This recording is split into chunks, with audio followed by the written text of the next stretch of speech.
பிரியமானவர்களே, ஆண்டவரும் அமைச்சருமாகிய இயேசுவின் நாமத்தில் உங்களை வாழ்த்து தெரிவித்துக் கொள்கிறேன்.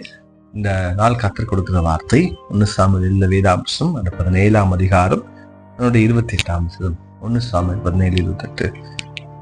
அந்த மனுஷோடு நான் பேசிக் கொண்டிருக்கிறே மூத்த சகோதரன் எலியாப் கேட்டபோது தாவீது மேல் கோபம் கொண்டு, நீங்க வந்தது என்ன?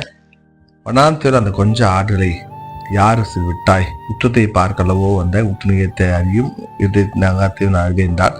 எனக்கு தாவீது இப்போ செய்தது என்ன? நான் வந்ததுக்கு முகாந்திரம் இல்லையோ என்றான். அன்பான கர்த்தருடைய பிள்ளையே, இங்க தாவீது அண்ணன் எலியாப் கேக்குதா, நீ ஏன் இங்க வந்த?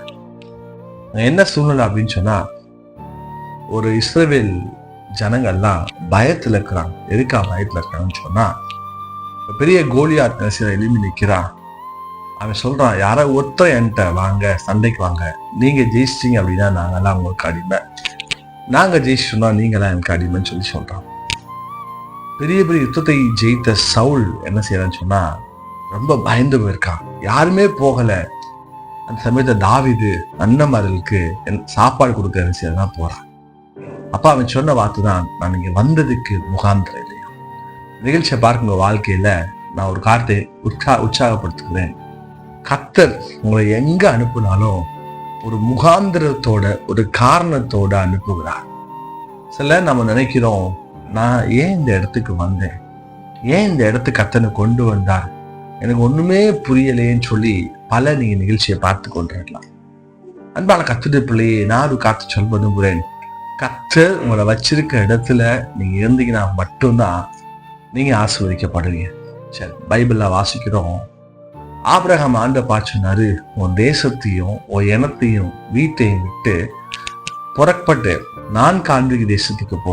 ஒருவேளை அவன் ஆண்டுகிட்ட கேள்வி கேட்டிருக்கலாம், ஆண்டவரே என்னை இந்த தேசத்துல வச்சு ஆசீர்வதிக்கமான கூடுமேன்னு கேள்வி கேட்டிருக்கலாம். ஆனா ஆபிரகாம் கேட்கல. ஆபிரகாம் புறப்பட்டு போனான். வசனம் சொல்லுகிறது, கர்த்தரோட ஐஸ்வர்யம் மாத்தினார். இந்த கதையில பாக்குறோம், தாவீது வரக்கூடிய தேவையே இல்லை. ஆனா கர்த்தருக்கு ஒரு பிளான் இருந்தது, கர்த்தருக்கு ஒரு முகாந்திரம் இருந்தது. தாவீதை வச்சுதான் கோலியாத்தை வீழ்த்தணும். நிகழ்ச்சியை பார்க்குங்க, வாழ்க்கையில் கூட சில நேரங்கள்ல கர்த்தர் நடத்துகிற பாதை, கர்த்தர் கொண்டு செல்ற பாதை உங்களுக்கு புரியாம இருக்கலாம். ஆனா ஆண்டோட பாதையில நீங்க இருந்தீங்கன்னா, ஆண்டவர் உங்களை கொண்டு என்ன செய்ய நினைக்காரோ அந்த திட்டத்தை செய்து முடிப்பார். அதுக்கு அந்த திட்டத்தை செய்து முடித்த பின்பு அதை நீங்க பார்க்கும்போது உங்க வாழ்க்கையில் பயங்கர ஆசீர்வாதமா இருக்கும். இங்க வாசிக்கிறோம், தாவீதை கொண்டு கர்த்தர் கோலியாத்தை வீழ்த்தினார். அதனால ஆண்டவர்கள் வச்சிருக்க இடத்துல, ஆண்டவர்கள் இருக்க சொல்ற இடத்துல நீங்க இருங்க, கர்த்தர்களை ஆசீர்வதிப்பார். ஜெபிக்கலாமா? பரிசுத்தமுள்ள பிதாவே, ஆண்டவரே இந்த நிகழ்ச்சியை பார்க்க ஒவ்வொரு கர்த்தர் ஆசீர்வதிங்கப்பா. ஆண்டவரே நீங்க வச்சிருக்க இடத்துல நாங்க தரித்திருக்க கர்த்தர் தெரிவிச்சீங்க. ஆண்டவரே இந்த நிகழ்ச்சி பார்க்க ஒவ்வொரு கர்த்தர் ஆசீர்வதி. எல்லா தடைகள், எல்லா போராட்டங்களையும் கர்த்தர் மாற்றுபடி நாங்கள் ஜெபிக்க அற்புதத்தை காமிச்சு இயேசுவின் நாமத்தில் பிதாவே.